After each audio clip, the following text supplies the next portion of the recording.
All right, my friends, welcome to another episode of the RPG Backlog. This is Prof Plays Games, and I'm here with my friend Travis. We have been playing through Final Fantasy XII, and this week we are tackling chunks from the Neo Secret Guide that are labeled The Road to Archades Part 1 and Part 2, the Imperial City of Archades, and then Draklor Labratory. So basically, the end of the Still Shrine of Miriam quest, where the Mount, what was it called again? Obesis. Thank you. Mount Bur Omeses is bombed, basically. There's smoke coming out of it. They've gone. The bad guys have gone there. Bergen has killed the holy dude, Grand Kitius Anastasis. And that's where, in the last episode, you hadn't gone back to that boss battle. But you did this time, I assume, obviously. We're calling these a boss battle? Like, I am, because they have a red boss bar, right? They got the health bar. I get that, but at the same time, I'm like, that was not a... Every time we fought a judge, I've always like, this is not a boss battle. They're barely stronger than the normal rank and file that you deal with. But they have a red boss bar. I get the boss bar. What do you want to call them then? Elites? The elites, then we'll call them the elites. I don't know. I find it always funny if they're bosses. I know they have red bars, so therefore they should be a boss. But they should be a boss, yeah. They have no new mechanics and nothing about them. I mean, this guy had a fucking like a ghost dude, right? The same thing Mjorn had on her. Yeah, exactly. You don't actually see it in the fight. Shadow thingy, right? Yeah, but you didn't fight the shadow thingy. You fought him without the shadow thingy. You see it in the cutscene, and then it's done and over with. Right, but my point is he's got something special going on. Yeah, well, but still, he didn't. Got something going on, yes. He didn't last very long, but I'm going to call him a boss because he had a red bar. So that happens, and then Ash... the whole party decide that they're going to use, they're going to destroy the Nethicite with the Sword of Kings. So they make for the Draklor Laboratory in Archades to destroy the Dusk Shard. I think the other shard too, right? Both Dusk and... So that's where I'm a little bit fuzzy on, because they keep referring to Ash seeking the Dusk Shard, not so much to destroy it, but to use it. And she never refutes it. No, and at one point she says, I do want the power. Right. So is the intention to go to the Draklor Laboratory to destroy it, or is it to go acquire them? I think ostensibly the party's goal is to destroy it. Ash's goal, I don't know now, because she's like, I do want that power. But they are certainly headed there to do something. You know, and she pulls her punch when she's swinging the sword, right, to break the Dawn Shard. The Dawn Shard anyways, right? Yeah, she swings and purposely misses, even though at that point in time they're saying that the Dawn Shard was inert, which I don't know if it's right, because it's just gone to sleep or if it's spent all its power. I got the impression it spent all its power because what Franz said about the mist seeping out, or what, I think it was her who said it, but I think either way it's the same thing, right? It's a useless inert object at this point. I don't think for now. At one point in time I thought Franz made the comment about it was pulling in mist. I might have missed that. Or maybe I misheard. Either way, I got this suspicion that it wasn't that it was completely inert and useless, but more that it had spent its power and was in a point of recharging. I think that makes a lot of sense, because my confusion was, okay, if it's lost all its power, who fucking cares? But if it's in a period of recharging, that makes way more sense. I'm going to go with that. In my headcanon, that's what's going on. Yeah. Like I said, that's how I interpreted it. But again, at this point in time, I'm getting to the point where, honestly, I'm kind of just powering through. And whether or not my recollections are accurate is another question altogether. Yeah. Well, we're making guesses here, right? We are bumblefucking our way through this game together in this podcast, which is, I think, my favorite part of this whole experience. But they're going after Sid, and as we kind of move through the areas, we get to a place called the Fawn Coast, and there's a hunter's camp there. And there's a scene that I thought was really interesting. You basically called it last week. I think we were maybe talking off mic, but Balthier's like, "Hey, Ash, yeah, my dad, that's Dr. Sid. Don't go crazy like he did, please." Yeah, that when he did that, I was like, okay, yeah, I saw that one coming a mile away. Yeah, you called it, and I was like, wow, I did not see that coming, and I thought it was pretty interesting to him have that experience where he's like, yep, I was with him, I was a judge, my dad went crazy, fuck this, I left, I became a sky pirate. And just that conversation with Ash was like super short, but I felt like there was a lot of like a big twist in the story at that point that was kind of cool to see. See, my thing is I called out that he was probably like the son of like Sid or somebody else, or he had been a judge previously. I did not expect both to be the truth. Mm-hmm. That was a little bit like, but then it kind of makes sense. Like, oh, if he's the son of probably arguably one of the most powerful men in the Empire, that he would be a judge as well. So it logically makes sense, but at the same time, it's just, I don't know. There's something about Balthier that I was just like, he's got a different agenda. I don't think he's really literally after these things to steal them for power or money. Something always felt off with me with him, and so it makes sense that he literally is probably out to get them just to destroy them and nothing else. Yeah, Balthier's like held himself aloof is the wrong word, but kind of apart from the party a little bit, and just feels like, for me at least, he's talking about things in a way that he knows more than he's saying. And this scene is like, oh yeah, you were part of the Empire, etc., etc. But I thought it was interesting. So then after that, they basically go to Archades. They go from old Archades to like Archades proper with the help of one of Balthier's old friends. His name was Jules. We'll talk about the mechanics of that whole thing when we kind of dig in, but just in general, that's what happens. They go to the lab, but they find that it's sort of empty, and that Sid's office is a mess, and they run into another sky pirate named Redas, who is kind of there for the same reason, and he's the reason why the lab was disheveled. And then they confront Sid, and then Sid's talking to seemingly himself, but he's talking to Vena, which is something that fucking Balthier mentioned, God, a couple of chunks ago, or maybe one chunk ago, where he talked about Sid and Vena, and I was like, what the hell is Vena? But it's basically this shadow thing that's behind Sid. And then they fight. When Sid gets down to like, 25% health or whatever, he fucking pieces out and heads to a place called Guru Vegan. And then that's kind of where this piece ends, right? I guess Redas takes them to the port. I went to the port. Yeah. Yeah, it's a port town of pirates, sky pirates, and sea pirates, and pirates of all kinds. And Balthier realizes that Sid wasn't crazy. Well, he is sort of crazy, but that talking to himself, he's actually talking to this Shadow Vena thing. And that's the story chunk that we explored. But there was a lot of game in that short story chunk. So for me, it was under 3 hours. Well, it was honestly, it went quicker for me too than I thought, because the kind of the way the guides had talked about this chunk being like very long, and I was like, I blasted through this faster than I blasted through anything. Still longer than 3 hours, but you had mentioned in Discord that you'd be spicy on this one, so I'm curious, how did you take the gameplay this time? Oh, if we weren't doing this is the part of the game where I would have been, I'm done. I'm so done with this game. Not even a story could save me from continuing through this journey. Like there's the 2 bosses in the caves, the Mandigurus, followed by the 5 folks. Yeah. Mm-hmm. Then followed by the ghost Ahriman,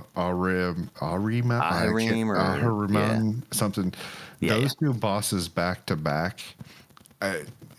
PTSD of Final Fantasy X came in, and I was like, I'm done with this game. Like I would literally tell this game. If I was playing this game legit, I would have quit.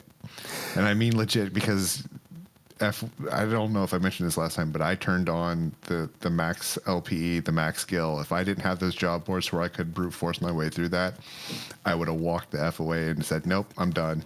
So is it because I can't imagine you found those bosses difficult, so it must be something else. So it's the chain casting of debilitating effects. Yeah. So it's like constant sap, constant confusion, constant this, constant Doom, that. immobile, yeah. Like immobile, doom, blah, blah, blah. And the second one, the Ahriman or whatever, the ghost thing, the fact that he would spawn a clone and then 2 clones and then 3 clones and all of them would do the same thing at the same effing time. I was like, there was times where literally my entire party was just like beating the crap out of each other because they were all confused. Yeah. And are you dispelling? Are you using items to get rid of that, remedies and shit? Yeah, 100%. But it was going faster than I could dispel. Like I would dispel one, and then the other 2 would be on it, and then I'd be like, I dispel one more, and it's like they'd respell, like do the one they used, just do the spell. So I'm literally just hopping from character to character, chasing the dispels, and I'm sitting there going, this is freaking annoying to the point where I want to just throw my controller at the screen. And you're not using gambits to do that work. No, they disabled, like they would, some of the gambits I do, but not all my characters have the ability to, I don't do it for items for the most part, right? I see. And the reason being why I don't do that is because I've discovered that when I do, they just chew the F through the items faster than I can imagine. Oh, yeah. So I use it with the casters that can cast it, because then it's like, okay, that's not that big of a problem. But the problem becomes it's almost like the system knows that the gambit's on. It's like, oh, I'm going to target the one person that cast it to disable that one, and then I'm going to go after the others. So it was just the point where and the reason why I bring up Final Fantasy X is, I think I've told you this before years ago. There was a boss in there, Lady Luna something, and she's like 5 to 10 hours of gameplay away from the nearest town. And I get there and you fight her, and she has this mechanic where she casts zombie on the entire party, and then would immediately cast the most powerful heal in the game, which does damage to zombies. So she would basically one shot your party members. The way around it is you put on this item that nullifies zombie, and then she basically would heal your party for you and makes it cakewalk. Well, I didn't buy those items. So now it's Russian roulette of who she's going to take out every round and trying to stay ahead of it. And I spent like 4 days on the game, and I gave up, and I put the game away, and I never touched it again until like 4 years later, randomly someone was talking to me about it. I put it in to show it to him, and I hit the lottery and I beat the boss. And then I was like, okay, never playing this game again. I'm done. And this is kind of what it felt like, is I was just playing the Russian roulette of, am I going to get lucky enough to get the right combo of players unlocked to actually finish this damn fight? Right. Yeah, it just feels random. And if you, like in this game, if you get hit with the right sequence of shit, you could survive it and beat the boss, but the wrong shit, you're just taken out. Yeah, and I just... like that fight took me so long just because I was chasing to remove the effects. That's so interesting. It's like a reversal, because for both those fights, like the first one with the 5 like pumpkin heads or whatever they're called, the hardest part was just chasing those fuckers down because they were running all over the room. But for Ahriman, like I just tanked him. I just took him out. All the stuff came up and they disabled me, and I had my gambits pulling some of the stuff off, not all of it off. I don't know. The replicas came out and I took them down too. It's weird. I don't know, but I despised those 2 fights wholeheartedly, followed by the actual city itself and the mechanics in there. I was like, this is literally, when I got to Draklor Labs, I was like, I beelined to Sid. I know there's probably good like items and shit in that fucking lab because that's the way Square Enix does things. Yeah. I gave 0 Fs, man. I looked up a map of that place and I went from point A to point B and just went straight to Sid. You're like, which bulkhead do I unlock? How do I get through here to get to the fucking boss? Yeah, which elevator goes where? Like bam, bam, bam. Just I'm done. I was so over it. Like I think I told you earlier today, I did the entire Draklor Labs in like 20 minutes. Yeah, you flew through it. I think I would agree. This was by far my least favorite part of the whole game. The road to Archades and then the city of Archades itself, except for that story moment with Sid. Or not, God damn, I keep saying Sid now. Baltier and Ash. Other than that, it was just, same open areas, killing a ton of enemies, leveling up, spent time leveling up. But then getting to the city where you're in the old Arcades and you have to just talk to enough people until there's a huge commotion and then you can sneak in the city basically. And then when you're in the city trying to match, you have to talk to everybody to change their name from like noble person or whatever to like who they really are, and then try to match people's stories with who they might logically be connected with. And you get something called chops, which is like the currency of this area, and you get enough chops, 9 I guess, or maybe it was 3 to open the tram. I think I did it 9. was three you had to get 3 chops to open it up. Yeah, I did 9 for some reason, and then you go towards the lab, and I just felt like previously it just felt like a lot of killing, level, and this is something different. But boy, it was annoying. I was annoyed. It was boring. And I don't know how you felt about that. Oh, I hated it. I hated every second of it because there's 2 things about it, right? It's a time waste because there's literally no story value to what you do in either one of those 2 sections at all. Right. And it's also like a finances check, which I know at this point in time, like 1,500 gil, 2,500 gil is not that big of a deal. Yeah, but at the same time, it's just like, why? Like, why? You're just drawing out the length of the game for the sake of drawing out the length of the game. It'd be one thing if those stories added some sort of value to the overarching story, but it added literally nothing.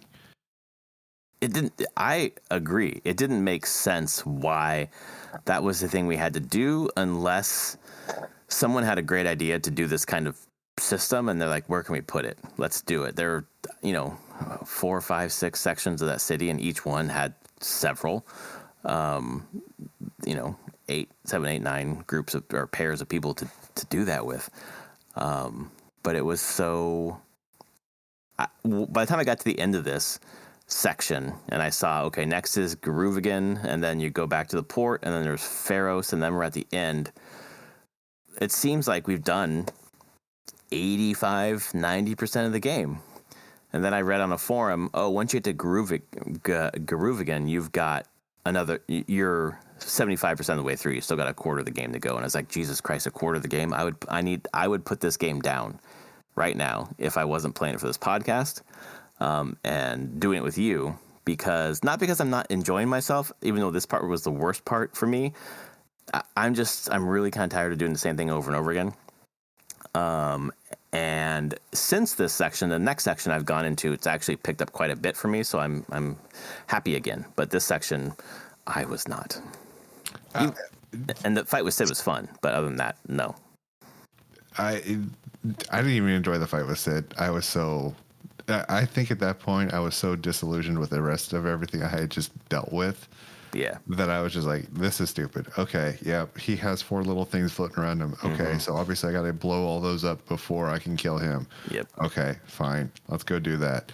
Okay, they're dead. He's running. He's just walking around slowly, not doing anything. Slowly walking back to the room. Yeah. Okay, this is dumb. He does something that doesn't even do any damage to me or whatever, and the fight's over. I was like, oh, okay, sweet. Am I done? Cool. That's literally how this felt to me. And as I said, at this point in time, if you were like, yeah, I'm done with this game, I'm like, sweet, I'm moving on to something else, man. We were so close. Well, I thought we were so close. You just kind of ruined my evening, right? By saying it's like, oh, because I was sitting there looking, I'm like, oh shit, yeah, we're so close. We're like 85% of the way. No, what? I still got 25. No, no, no, The no, no. the Garuvigan part is so there's the port and the Feywood and Garuvigan. I feel like I think you'll get through them pretty quickly. I think it's much more interesting mechanically than what the fuck we just did, but anything on Earth is. So, mileage may vary, I suppose. But this is the point. Once I realized that there was still that big of a chunk to go, even though I don't know if it's going to help me or not, I unlocked all the LP as well and just got everything on every character, which is helping with the speed, simply because I'm ready to be done. And I was ready to be done when I did that. And since then, having gone through for another 2 or 3 hours, I'm actually kind of back into it. And I started doing some optional hunts because some of those optional hunts are really kind of fun. The things you have to do to get to the boss and unlock areas and do special things to get there. But then when you get there, you just have to do the same thing, manage the debuffs and buff your party and do enough damage. And that kind of is the same. But there's been some interesting mechanics to get there. But dude, the last few pieces here, especially Pharos, fucking gonna take a while. Don't tell me this. I'm about ready just to face tank the whole damn thing. I think that's fine. I think that's totally a legit thing to do. The point of for me of this podcast and going through this with friends is not to be like, let's play the most amazing games in the world that we're gonna love and have the best time with. Like, let's tackle something in our backlog and see how we experience it. And I think for the most part, I think you're a little more negative than I am, but we're in the same ballpark. I'm just finding more things to enjoy along the way, but I this was the section where I'm right with you. I would have put it down if I wasn't doing this. Yeah, I was sitting there wondering, because I think I said this after we did the last one. I was like, I feel like I'm bashing this game all the time. And it does, the story in true Square Enix fashion is amazing. It's the other stuff, and I'm trying to figure out, is it a relic of its time and it just hasn't aged well, and that's why I'm having all these issues? Or is it literally just, no, it's just not my cup of tea? Honestly, I think it might be both. I feel like it shows its age in terms of the systems that are presented in the main game. I feel like the optional stuff is where it gets really interesting, but I don't want to spend another 50 hours in this game. I know. If you told me the best part of it is when you beat the game and do all the optional shit, I'd be like, that's sweet. Not happening. At this point in time, you've just ruined my taste of this to such a degree that I don't want to go try and find the rest of the good stuff. That's just the way I look at it. Well, the thing, I agree with you. The thing that I realized, and you may have seen it when I put it in the Discord, is the green spells. I was like, where on this license board are the green spells? It must be hidden somewhere on these boards. I haven't got it yet. So when I unlocked everything, I didn't find any green spells. Let me rephrase that. You unlock the ability to use the green spells, but I haven't found them anywhere in the world. Right. So once I unlocked them all, I was like, okay, now where the fuck are they? Turns out you only get them through hunts. You do enough hunts, get enough, raise your, title or whatever, and then you get stuff in the bazaar. And then the bazaar, the Muthru Bazaar in Rabanastra, that's where you can then pick up green spells. So I'm fucking 38 hours into the game now, finally picked up Decoy, which was one of the early hunt rewards, clan rewards, basically. Yeah, see, and I just don't care enough to go do that stuff to find them at this point. That's the sad part. Yeah, I mean, there are some of those green spells are really cool, like Bubble. And I was like, where the fuck do I find Bubble? Finally, I Googled it today. I was like, where is Bubble? And it's like, it is a reward for hunts. That is it. There's also one store that you can open up way later in the game. You can find it. And I was like, okay, well, I found a Bubble Belt wandering around in the Feywood, which is the next section. And that's the first time I was able to access that spell or whatever the benefits of it. So I don't know. There's just like, I keep thinking about it as I move through this, and it'll be interesting when Anthony's on. We're going to try to do a wrap-up podcast at the end where we've all gotten through it and have a final thought thing. Why he likes it so much. And it's so there's two pieces to this game in my head. There's like there's the golden critical path, and then there's the deep systems and deep extra stuff around it, and all of that stuff like is his jam, right? It's really, really crunchy. There's a lot of secrets, a lot of things that it doesn't hold your hand. It just, you kind of have to figure it out or use a fucking guide. But the critical path part is like super standard to the point of, and way too, every piece is way too long. I think it's the systems, right? Even if all the stuff, there's all these secrets and all this other stuff to find. At the core of it, the combat is still the same shit. It doesn't matter where you go, what you do, whether it's the main thing or it is the stuff on the side. Combat is combat, and to me, it was innovative, don't get me wrong. There has never been anything else like it since, and I think that there's a reason for that. There's a reason why there's never been anything else like it, at least that I'm aware of. Someone could prove me wrong and tell me that there's another game with a very similar system, and I'll be like, okay, my bad. But as far as I'm aware, it hasn't been, and there most likely is a reason for that. There really hasn't been until this year. Unicorn Overlord has a similar gambit system. It's a turn-based tactical pixel art game where the combat is not in 3D space like ours is, but it does have, you set up your gambits basically, and then all the battles are auto battle. So it's been almost 20 years since this, because this was 2006, so 18 years before someone made anything else like it, and then they probably tweaked it heavily, as going to be my assumption. That's exactly right. It's not the same. It's just the most similar I can think of. Right. So I rest my case. Like, it was innovative at the time, and everyone was like, no, we're not doing anything like that. Walk away. And even Square Enix hasn't gone back and done anything like that. So hey, what do you know? Yeah, I mean that is a really good point, that even Square Enix, as far as we can think of, has not gone back and said, let's do that thing in a new game. Yeah, man. The story is good. The story is interesting. Even the best story can't sustain me for 50 hours, you know? Yeah, it's like, okay. It's like, for me, it's the equivalent of an Oreo cookie, right? The stuff on the outside, which is basically the story, the cookie, delicious.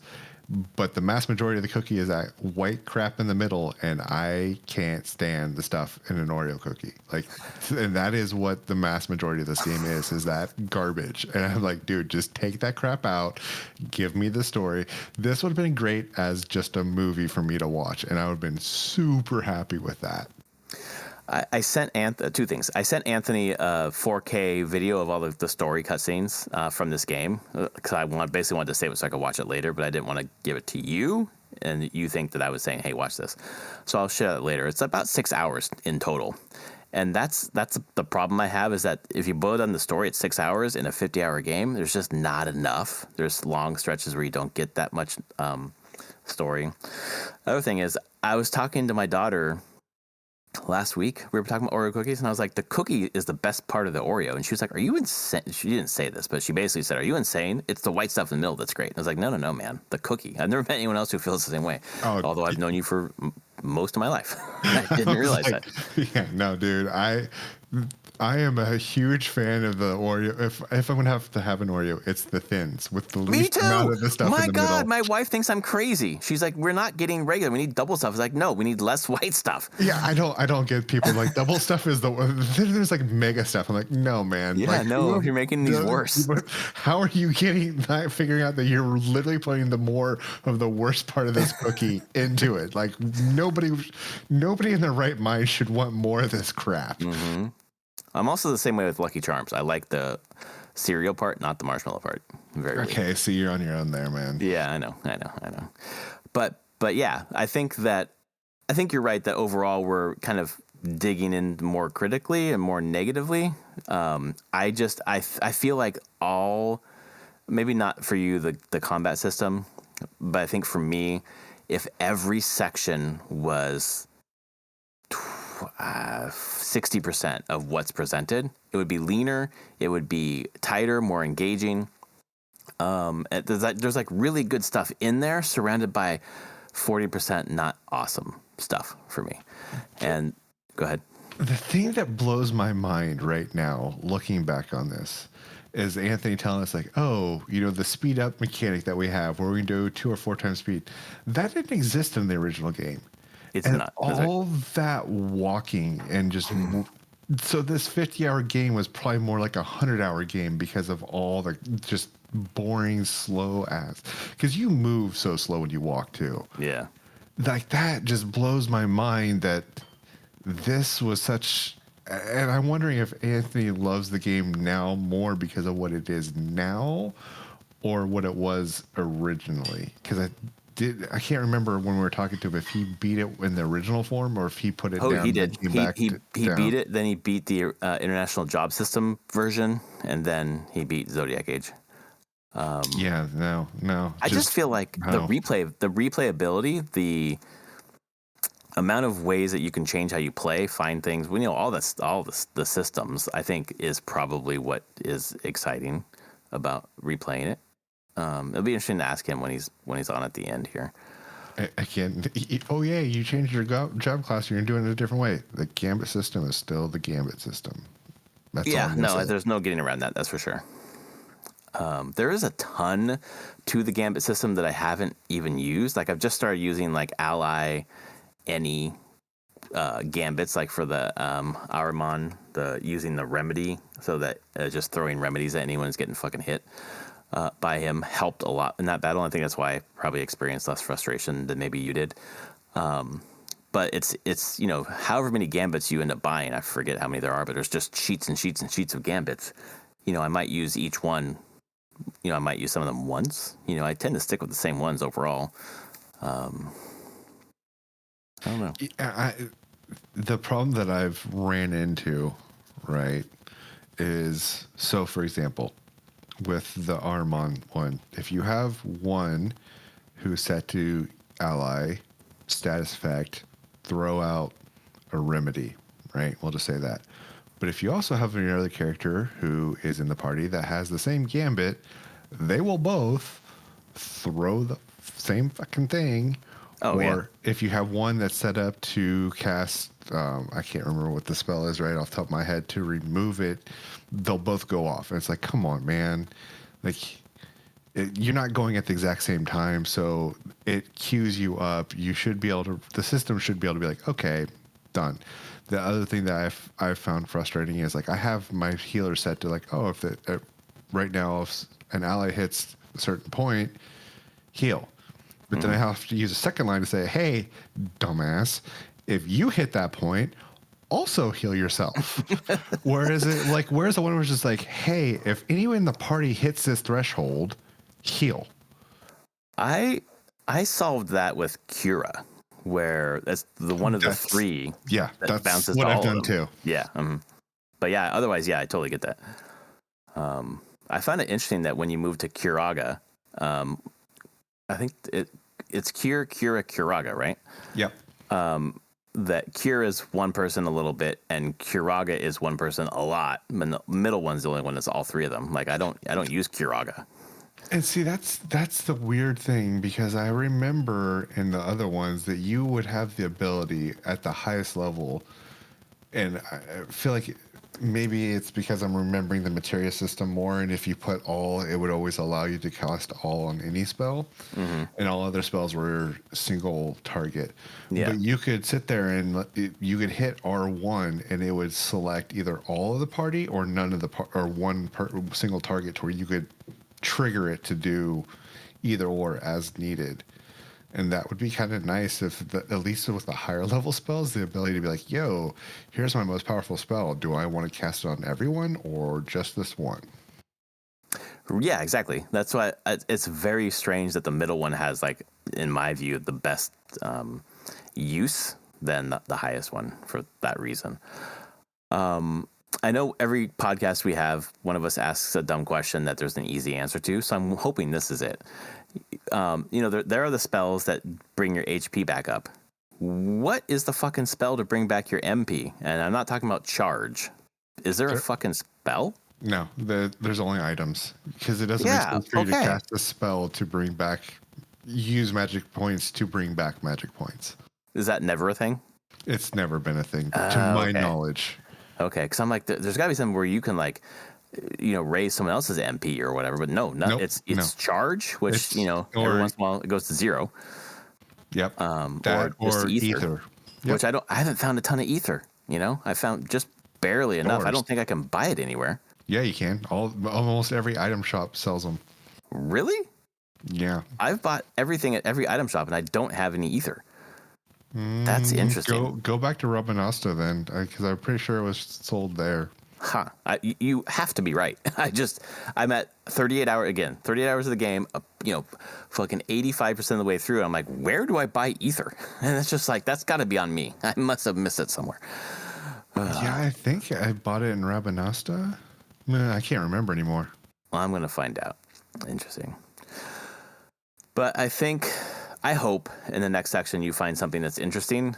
I think that there has been some cool stuff. I think that we're quickly going to head back into not like the second to last piece is going to be seemingly pretty repetitive. I hope that's wrong. So I am looking forward to getting through this, but I'm liking it less than I thought I would, because of the story not being as present as I want it to be, and because some of the party members again are just flat to me, Vaughn and Pinello specifically. But I'm glad I'm playing it. I'm glad to have this vocabulary. I felt the same way when I played Crimson Shroud, which is by the same creator later when he left Square. It's very crunchy RPG in the vein of ones that people who love RPGs like, but I've never really had that vocabulary. So now I feel like a real gamer playing this kind of game, to be honest. But I mean, I love RPGs, but this one, I'm going back with my initial assessment of it. Freaking 18 years ago was accurate. This is just not my thing. As I said when we started this, I saw my roommate doing the Gambit system. It's like, that's dumb. Walked away, never touched it. 18 years later, you talked me into touching it, and I'm like, this was a mistake, man. I could have been playing No Rest for the Wicked or Stellar Blade right now. yep, yeah, it is hard too, because there's a bunch of cool new stuff out that, yeah, I would love to be playing Final Fantasy Rebirth right now, but I am committed. But now I know if we ever do this again, you and you'll pick the game. What this has actually brought to me is I'm like, okay, I need to get my emulator system running somewhere, and I need to bust out tactics. That's what I need. I need that palette cleanser from an RPG, and it's either like the old school Final Fantasy VII, old school Final Fantasy Tactics, or the original Xenogears. I'm very interested in Xenogears. I keep hearing about it from you, obviously, but other podcasts recently, it's been cropping up a lot. And I'm like, maybe that's when we need to hit on this. The first 2 discs, amazing. Third disc sucks. Oh, cool. Maybe we'll play the first part then. Well, I mean, the story just drops off a cliff. I think Anthony's mentioned it before, but basically they're like, hey, you've spent too much time and money developing it. You have X amount of time left and money to finish it, and that's it. And they're like, oh shit. So this is what we can produce in that amount of time and with that amount of budget left, as opposed to what they had been doing up until that point. And you're talking about Xenogears. The original PS1 Xenogears. Because that's a very similar story to Final Fantasy XII, where Matsuno left right about where we are. And Anthony was talking about on the Prof and Dev Play Games podcast last week. At this point, people kind of see the ending of the game as a marked drop in quality, or somewhat drop in quality from what came before. And I don't know if that's where we are right now, because it feels different to me than the rest of it. I mean, maybe I'll find out here in a little bit. But yeah, Xenogears originally, so the gameplay and everything is still utterly amazing, but the story, instead of being so... Because the story in Xenogears is I don't know how to explain it, but it's just very eloquent, I guess is the best way to put it. It's like it's not force fed to you, it's kind of slowly handed to you, but it doesn't feel like you're taking forever to do it. It's just really well presented. And then you get to the end of it, and the third disc is just like, oh, this happened, bye, you're done. It's like, oh, wait, what? Why did I just go through 2 discs of this amazing story to have the whole thing wrapped up in like 2 hours of just bam, bam, bam, bam, done, bye. Yeah. I feel like, because Final Fantasy XII at that time was the Guinness World Record holder for longest game development. I wonder if some of these, I don't know, it's just too much. You bite off too much, and having a more restricted vision early on in terms of what story you want to tell maybe would produce something that doesn't fall off at the end, Well, I mean, if you think about it, right? So Final Fantasy VII was like 97. Yep. Then there was 8, 9, 10, 12, right? Because 11 was an MMO. So, but prior to that, the original Final Fantasy series, like 1, 2, 3, 4, 5, and 6, they originated in the 80s. And they were, I almost feel like they just started trying to make each one bigger than the last. Oh, yeah. And they just bloated it. And that's kind of what this whole, the chops thing and all this other crap is. It just felt like it was shoehorned in to make the game feel like it was bigger than what it was initially. Yeah. Which to me is like, okay, you said earlier, you could cut 60% of this crap out in a lot of these areas, tighten the game up, and it'd probably be more enjoyable. I think so. And less of this just wasted time. Yep. I totally agree. And I wonder if by the end, I don't think my opinion is going to change on that, but I wonder how the ending will change me on that. And I'm worried it's going to make me feel less stoked as we get towards the end, and it's just like not ending, So, but again, the section I'm in right now, I'm actually having a pretty good time in. So we'll see. Yeah, I don't know. Like at this point in time, I'm sitting there looking at it and go, okay, yeah, Vayne turned out to be the big bad. Yep. That was, yeah. Sid's you called crazy. That from the beginning. Yeah, well, I remember watching him. It's like, this dude is there's a reference I could make, but it's probably not good, so I'm not going to. But he was just the most charismatic person in the place, so therefore he has to be the most corrupt one in the place. So, yeah. Yep. Political charlatan. Yeah. I was like, okay, Balthiar turned out to be the son of someone important. Hey, yep, that makes sense. That's kind of one of Square Enix's tropes is like, hey, the lovable ruffian dude who's trying to take down the establishment has some sort of connections to the establishment. Okay. Like, yeah. Yeah, totally. Anything at all from this section that stands out as like, oh, I did enjoy that. It's over. All right. So next chunk, we'll touch base with Anthony, but I think the next chunk is the Feywood and Garuvigan. And then, so it's the port, the Feywood, Garuvigan, and back to the port. I think that's the next chunk. I think you'll get through it pretty quickly. Pharos, the one after that, is a pretty long one, seemingly. So, yeah, I think in terms of the podcast, we've probably got 3 more chunks to go. So we're getting there. Will Travis be with us by the end? I mean, stay tuned. There's no need to stay tuned to find out. I signed up for this, so I'm going to do it. But don't expect my demeanor to improve much as we continue down this path. Yeah, no, that's cool. I'm a little bit worried for the end one, honestly, because I don't like bashing things that people love. Like I feel so bad about it, which is, you're probably like, wait, no, you talk shit about things all the time, but I don't enjoy it. And I'm like, Anthony loves this game, and I'm trying really hard to figure out why, and I am just not finding it. And if he tells me, and I fully expect it, it's all the stuff outside the story, I'll be like, sweet, you have that, I'm done, I'm out. Yeah. Yeah, I think, I mean, I know the Gambit system is good for him, but also the other stuff is just pretty fun. And he's spending a lot of time on that stuff. I've touched it briefly, and I totally see it. It's just not something that I want.